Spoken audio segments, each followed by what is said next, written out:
Tonight on My Sense, I focus on the recent review of mileage allowance for members of parliament by the Salaries and Remuneration Commission.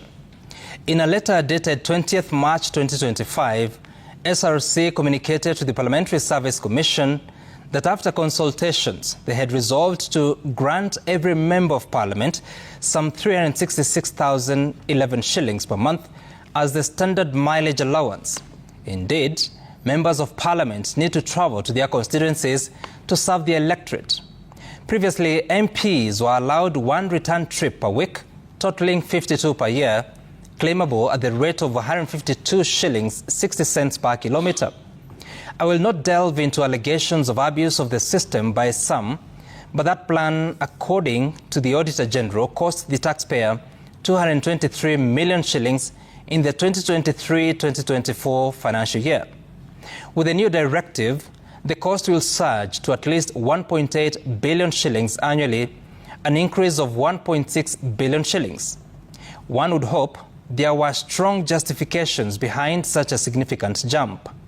In addition to the new mileage allowance and further claims for distance above 205 kilometers from Nairobi to a member's constituency, MPs will still receive a car maintenance allowance of 356,525 shillings monthly.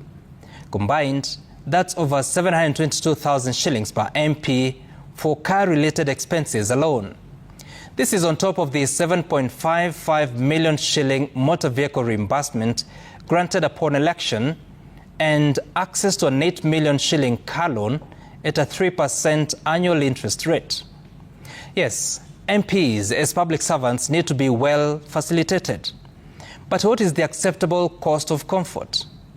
In July last year, SRC froze all salary reviews for public and state officers after the rejection of the Finance Bill 2024.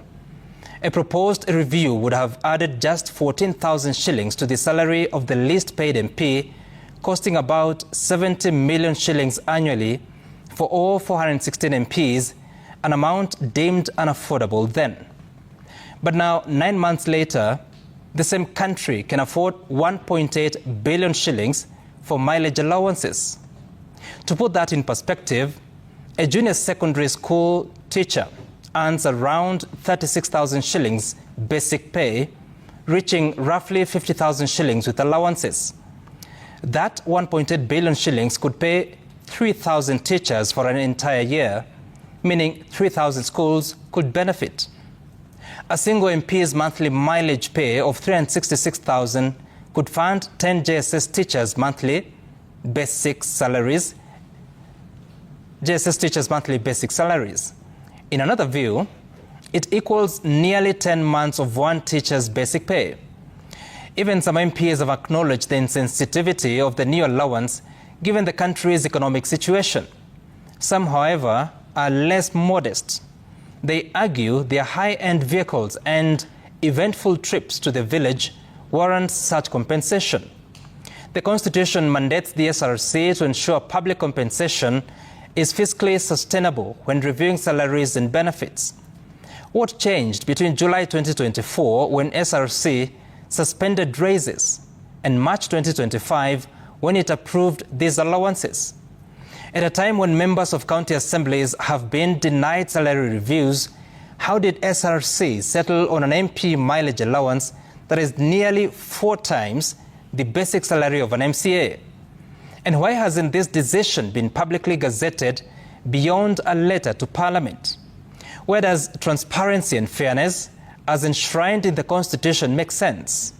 That's my sense tonight.